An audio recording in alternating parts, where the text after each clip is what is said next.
minha gente, tudo bem? Hoje é Respondendo Perguntas. Mais uma vez, cá estamos para responder as perguntas que foram enviadas lá na caixinha do Instagram. Sempre, toda semana eu tô abrindo por lá, se você puder acompanhar. Eu vou deixar o link aqui embaixo, lá do nosso perfil. Tô tentando aprender a utilizar esse aplicativo, que pra mim não é uma coisa fácil, mas a gente sempre abre umas perguntas lá e respondemos absolutamente tudo.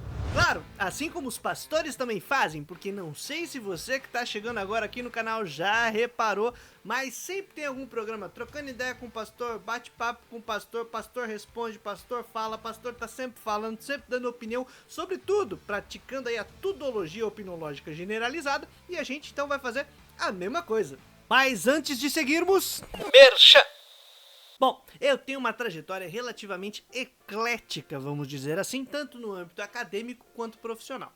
Por isso eu consegui trabalhar diferentes áreas que não necessariamente estão conectadas. E o fio que conecta, ou que colocaria tudo no mesmo balaio, é a tradição do pensamento latino-americano de libertação, que começou ali com movimentos populares, com tradições do capitalismo ou da modernização capitalista no início do século XX, e teve como uma de suas expressões a própria teologia da libertação.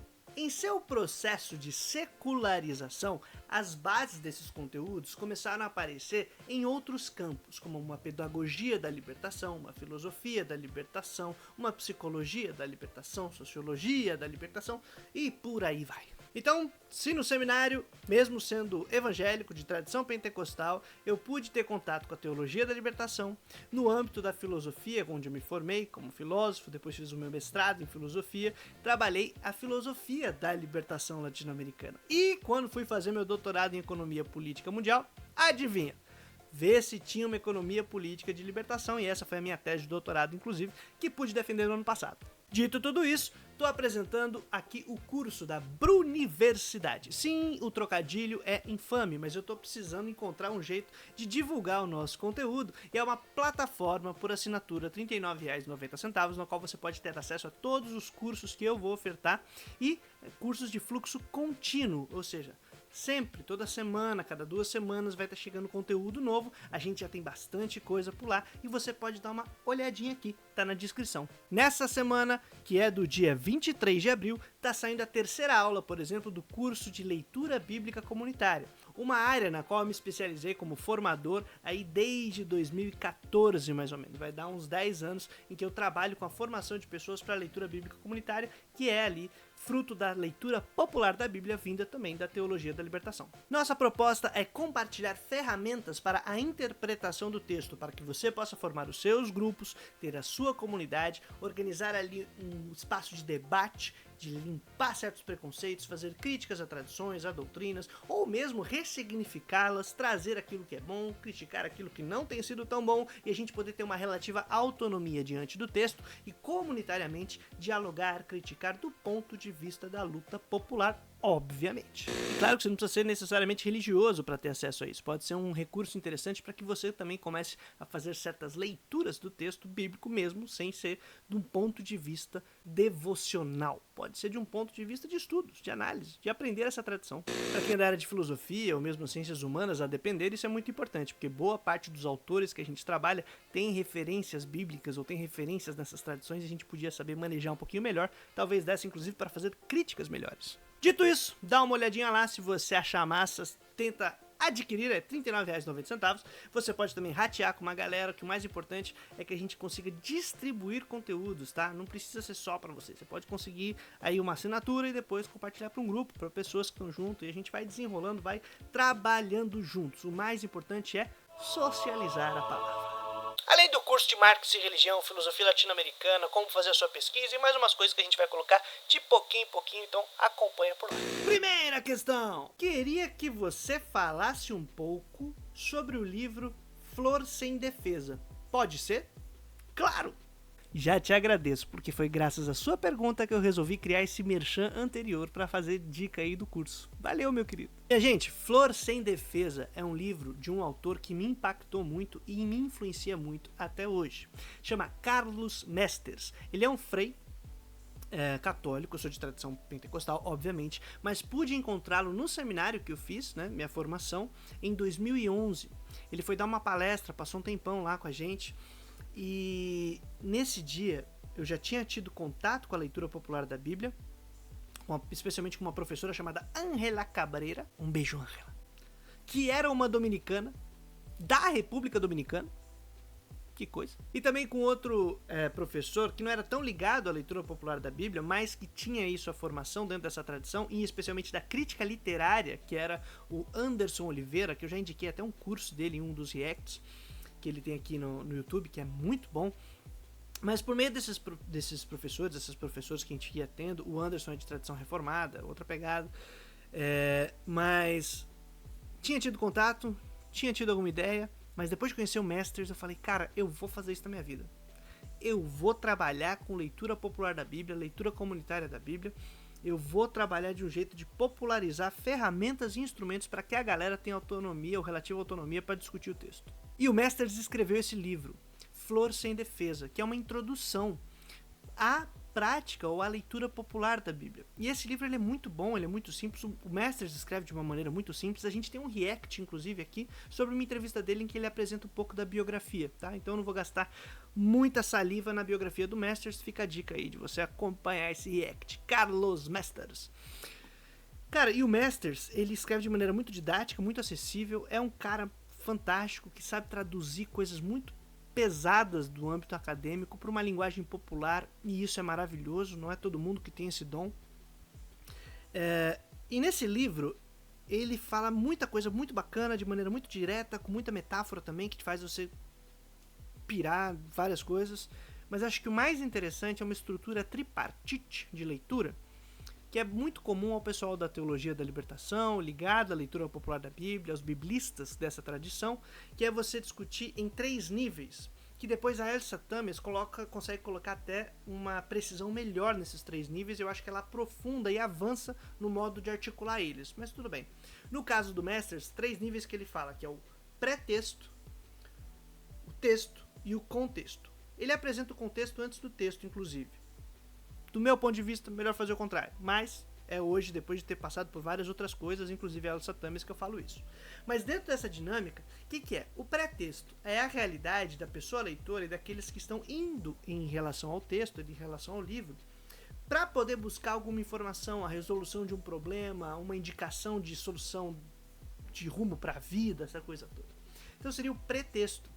E é legal de chamar de pretexto, porque a leitura ela já vai então de modo interessado, vamos dizer assim, e a hermenêutica tem que considerar isso, o interesse das pessoas leitoras ao irem ao texto. Depois tem o contexto, que ele fala que é o processo onde está esse texto, mas não só ali na estrutura do livro, senão o contexto em que esse texto foi produzido, e aí do que está na história do livro, o que está por trás desse texto, a história do povo que escreveu esse livro. O que tem ali de elementos que a gente poderia buscar, tá? No período que o Masters escreve isso, se eu não me engano, esse livro é do começo da década de 80. E já está em uma condição muito melhor do que quando ele começou a trabalhar com leitura popular da Bíblia, mas a gente ainda está numa realidade de transição do campo para a cidade, em que a escola não é universalizada, ou seja, o ensino básico ainda não está universalizado, as pessoas não são necessariamente alfabetizadas, e os grupos de leitura bíblica que eles tinham, não tinham acesso à informação fácil. Não é muito fácil, não é biblioteca para todo mundo, livro para todo mundo sabendo ler. Então, o papel de quem mediava o texto ficava mais complicado do que o que seria que a gente faz hoje. Porque você ia ter que trazer essas informações do contexto, da história, daquilo que está por trás, só que sem necessariamente implicar uma posição de autoridade, ou seja, de cima para baixo, em que as pessoas não pudessem também buscar elementos a partir do que tem de condições de discutir, né? Então, esse âmbito do contexto, ele às vezes ficava muito restrito à capacidade que o mediador, né, que tem quem está organizando o grupo, tinha que trazer de informações históricas, arqueológicas, etc. Hoje nós estamos em outra pegada, a gente tem esses aparelhinhos aí maravilhosos, seja a telinha do celular, o computador, não sei o que, e uma maior parte da população alfabetizada, com todos os problemas que nós tenhamos, é outra realidade, é outro contexto. A gente tem agora uma nova maneira e mais possibilidade de trabalhar esse âmbito do contexto, daquilo que está ali na construção desse texto. E o último passo, o último nível, que seria do texto, a própria crítica literária. Aí sim, você lê o texto, compreender esse texto, e aí você tem que articular esses 3 campos para você poder fazer uma boa leitura, para você poder ter uma boa hermenêutica. Eu acho que essa é uma das coisas principais do livro.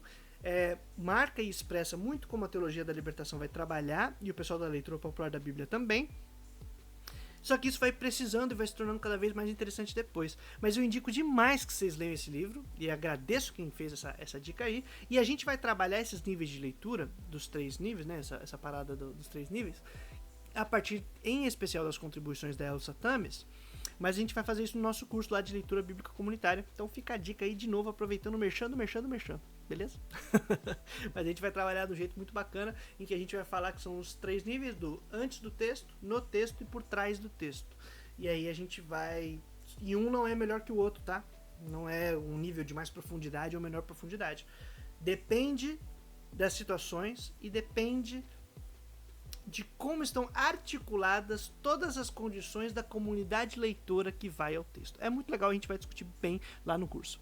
Fica a dica e agradeço aí para quem fez a pergunta. Segunda questão: como você vê o problema da emergência climática que já vivemos e a resposta da igreja? Pois esse lance da crise climática que a gente está vivendo foi um dos fatores que fez eu me radicalizar muito mais. Especialmente depois que minha filha nasceu, como eu já comentei em um ou outro conteúdo. Depois que minha filha nasceu, eu comecei a pensar, ou na verdade quando a gente ainda estava grávido, né? Tava eu e minha companheira e a gente pensando e conversando, e cada dia que passava eu falava, que mundo essa menina vai viver? Porque é cada dia mais quente, mais frio, mais instável, com novas doenças, novas condições aí que a gente não tem qualquer possibilidade de prever para tentar se resguardar, porque nós estamos diariamente destruindo as condições de reprodução da própria vida.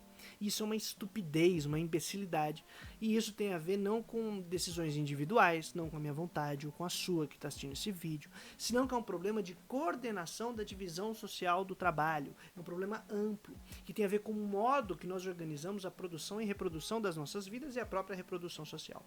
É a ver com o modo de produção, que é capitalista. Pois é. Moderno, capitalista, em torno de aumento de produtividade, aumento dos ganhos, aumento da taxa de lucro, de fazer decisões cada vez mais ótimas e decisões cada vez mais ótimas e mais imbecis. Então, a gente não tem certos dispositivos de racionalidade para poder interromper isso, e se tivesse, ia ter que fazer um enfrentamento político muito sério. E esse enfrentamento político exige uma mudança do modo de produção. Então a gente tem uma crise generalizada e que a gente vai fingindo que não está acontecendo. E cada dia que passa, estamos destruindo mais rápido as condições de reprodução da vida. Então que futuro terá os nossos filhos? Em que condições meu sobrinho, minha sobrinha, os nossos vizinhos, nossas vizinhas vão ter para viver? Vai respirar como? Vai suportar o calor? Vai suportar o frio extremo? Regiões que eram floresta viram deserto? Essas coisas a gente tem que levar muito a sério para entender que não é hora de brincar. A gente não tá num tempo de brincadeira, entendeu? Tem que se divertir, tem que curtir, tem que viver a vida, mas ao mesmo tempo, quando a gente está falando sobre projeto político alternativo, sobre mudança da organização social, sobre pensar o futuro, a gente não está fazendo uma decisão meramente de preferência. É uma questão de sobrevivência, de racionalidade reprodutiva, como diz dois autores que eu gosto muito, que é o Franz Rinkelhammer e o Henry Moura Jiménez, que trabalham exatamente isso. É uma racionalidade reprodutiva que, portanto, se coloca contra a racionalidade produtiva capitalista. Uma racionalidade de otimização, você conseguir gastar o menos possível para obter o máximo. Ou, se a gente quiser, é uma racionalidade de extração. Só pensa de modo extrativista, não pensa de modo reprodutivo, de manutenção de condições de vida. E é uma racionalidade própria da modernidade, completamente cabaça, imbecil. Quer ver? O Franz Rinkelhammer te dá um exemplo muito bom. Vamos imaginar que existem duas pessoas. Eles vão agora buscar um objetivo comum sob os critérios de competição, de competitividade, que estão sobre o mercado. Os dois decidem como objetivo final cortar o galho sobre o qual eles estarão sentados à beira de um precipício. Então, os dois vão lá, escolheram esse objetivo, sentam sobre o galho, pegam os instrumentos que lhe parecem os melhores para realizar sua tarefa. Um é mais eficiente e ótimo do que o outro, corta o galho primeiro, cai e morre. O outro cai e morre depois. Aí você fala, mas que imbecil essa ideia de você cortar o galho sobre a qual você está sentado. Exatamente. Mas eles seguiram exatamente os critérios racionais que são os propostos pela dinâmica de mercado e de otimização capitalista. O menor esforço possível para conseguir o resultado final da melhor maneira possível. Mais rápido, mais eficiente. Caiu primeiro, morreu primeiro, tá de parabéns. Se a gente acha que é uma ideia imbecil, é exatamente porque antes de ter essa racionalidade que a gente chama de instrumental, essa racionalidade formal na qual você usa os meios da melhor maneira para obter um fim, você tem uma racionalidade reprodutiva, de que esse fim não pode encerrar a vida do próprio sujeito. Ele, quando for realizado, precisa garantir condições de reprodução desse sujeito para a próxima ação. Se uma ação, quando obtém o seu resultado, destrói as condições de qualquer outro projeto possível, de qualquer outro projeto seguinte, essa ação ela é irracional, pois todo o nosso modo de produção é organizado a partir desta burrice, desta imbecilidade, desta irracionalidade, como Franz Kellerman chama, a irracionalidade do racionalizado. E aí, minha gente, a crise climática ela não vai sair se a gente só pensar sobre esses termos, só manter a competitividade do mercado, eficiência e achar que buscando capital a gente vai conseguir garantir a salvação da nossa espécie, da nossa vida, do futuro, essa coisa toda.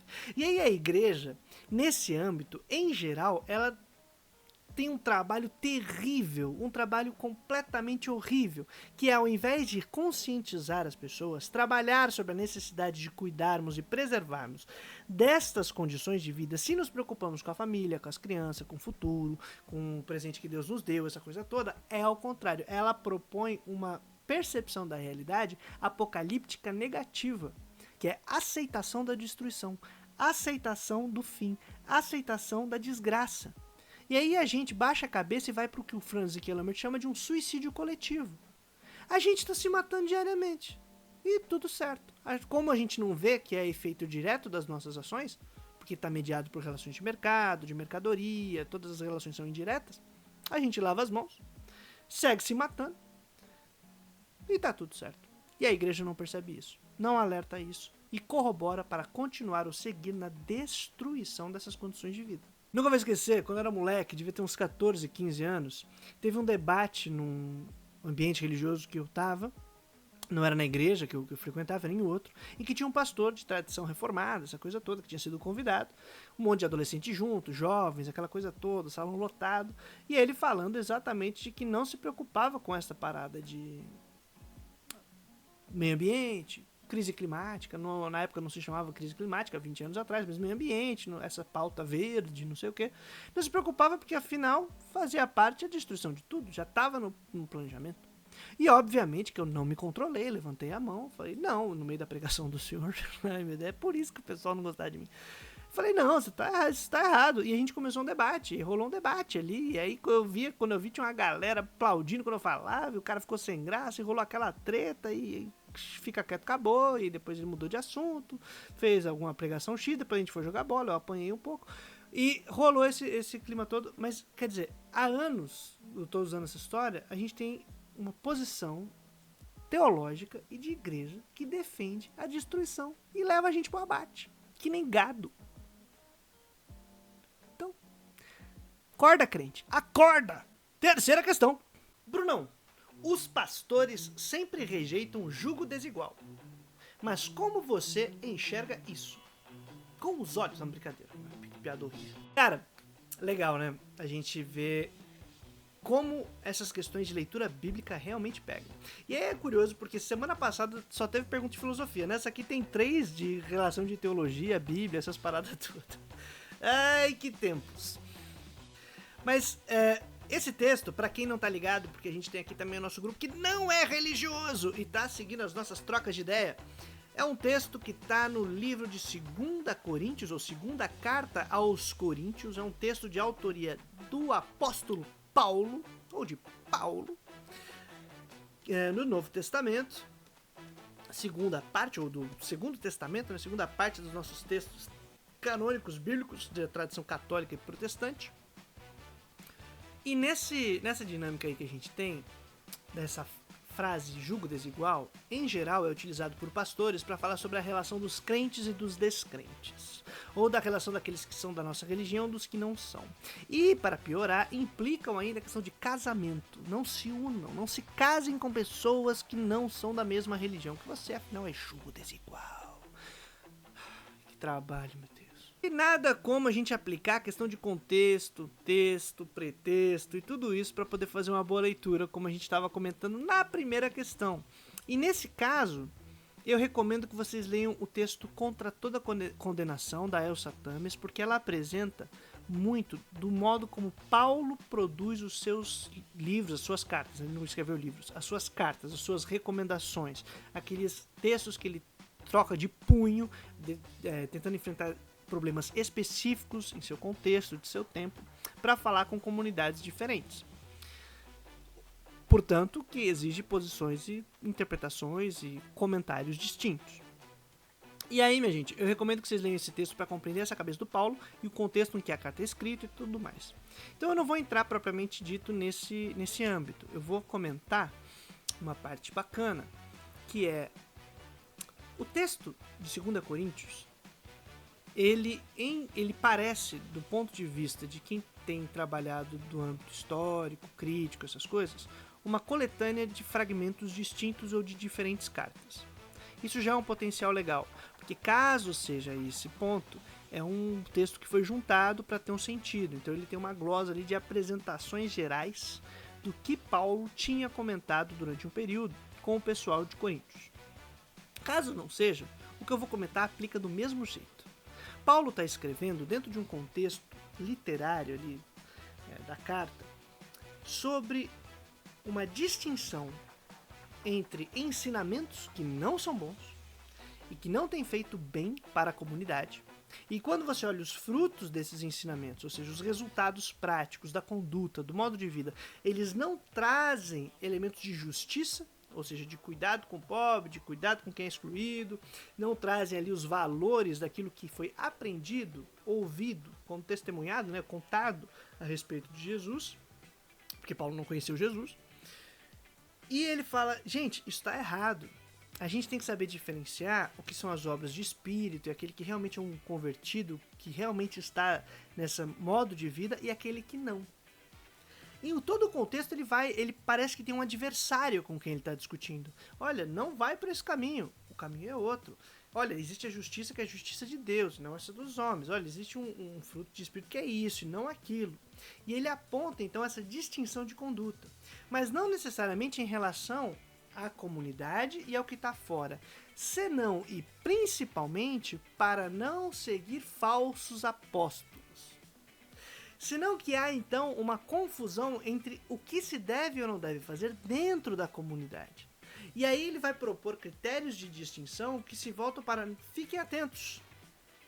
Então, ele não está falando propriamente se você é crente ou descrente, mas senão de distinguir aquele que está correto, que está praticando a justiça do ponto de vista do que seria um espírito vivo de Deus e tal, e daquele que não pratica essa justiça, daquele que não está nesse caminho. E que ainda traz ensinamentos, então, que estariam equivocados. E aí é um debate interno da comunidade. E o julgo desigual, não se misture, não fique com essa galera, está dentro desse contexto.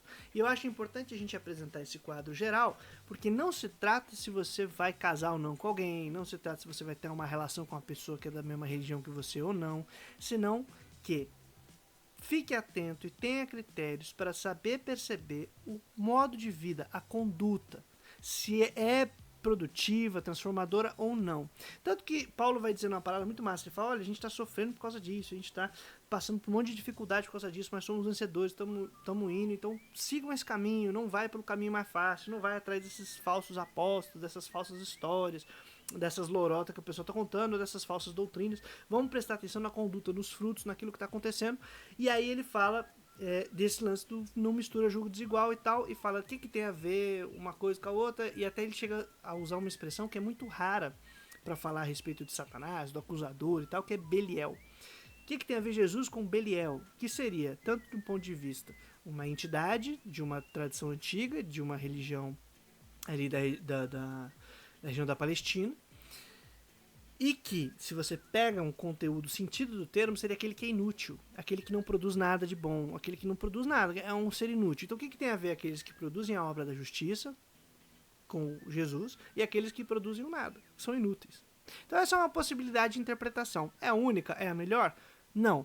Mas toda essa conversa é para ampliar aqui o nosso papo e ver como a gente tem muito mais coisas interessantes para se ver, referências para tomar, e tem que abrir o espaço da crítica, da discussão, para a gente não reduzir fórmulas ou versículos em fórmulas que impeçam as pessoas de viver.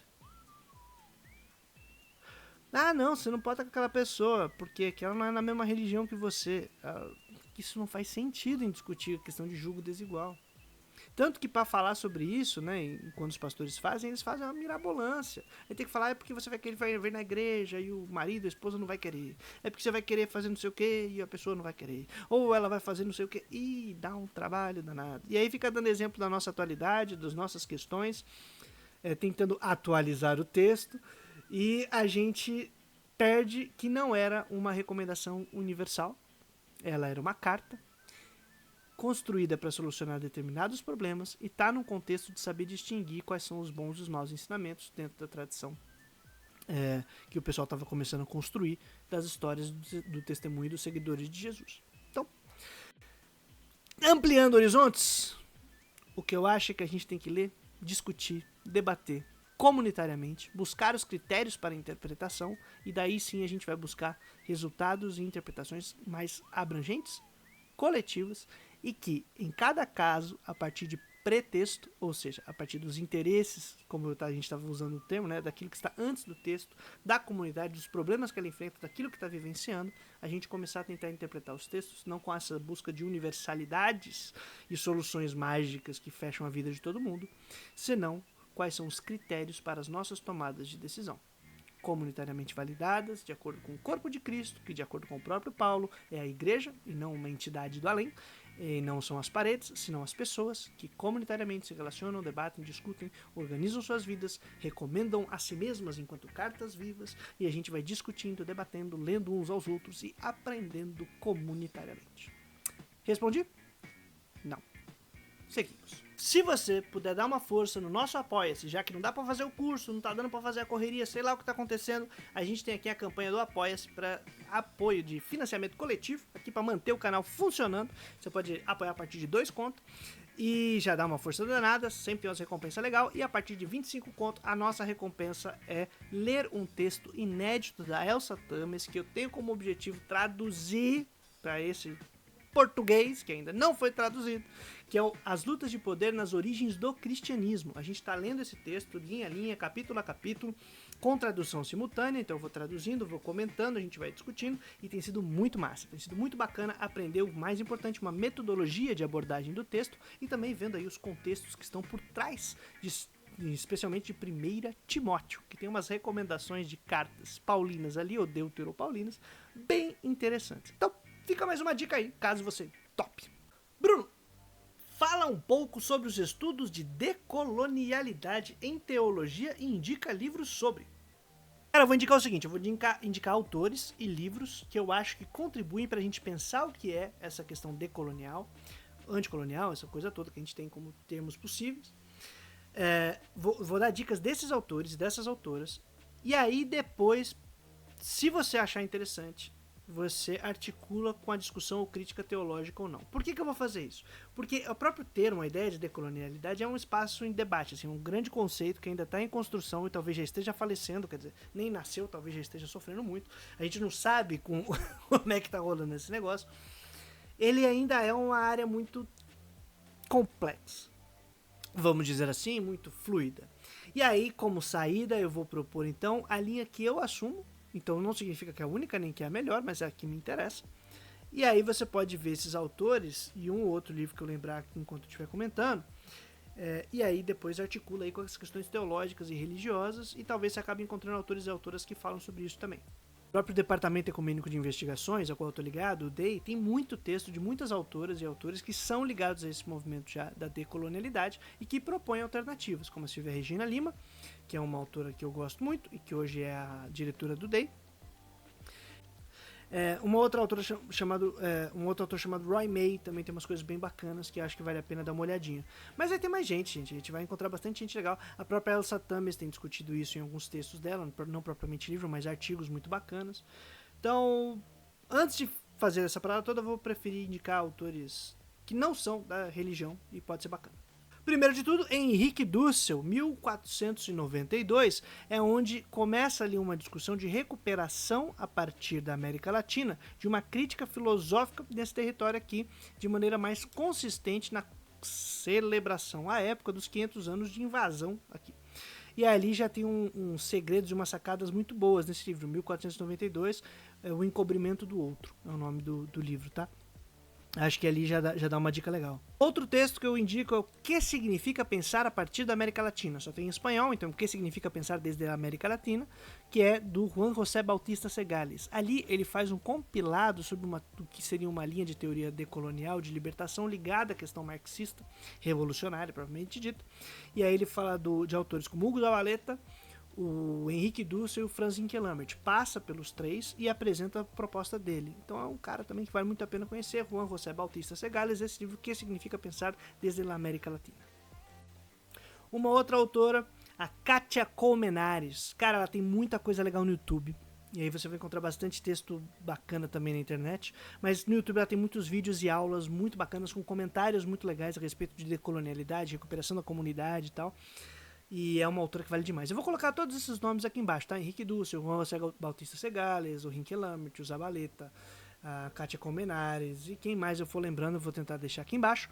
E aí vale a pena buscar esses autores e essas autoras. E eu acho que é da hora de conhecer, de debater, de discutir. E daí ir para o âmbito religioso teológico e ver quais são os casamentos que você conseguiria trabalhar. Outras linhas de decolonialidade, essa parada toda, fica aí para outra pessoa, que minha caminhada é essa aí. E chegamos ao fim do nosso Não Pastor Responde. Porque eu não sou pastor, mas eu respondo sobre absolutamente tudo que vocês perguntarem. Espero que vocês tenham curtido. A gente segue nessa pegada, nessa caminhada. Dá uma olhadinha nos cursos, curte, comenta aqui também. Vê lá o Apoia-se. E se você achar bacana, também me ajuda numa outra campanha do Apoia-se, que é para tentar trocar o computador, que tá travando e tá ficando complicado desenrolar o conteúdo. Mas basta cada dia ser mal. Vamos lá, devagarzinho e bora lá. Trazendo a boa nova, todo dia útil, até a vitória final. Valeu!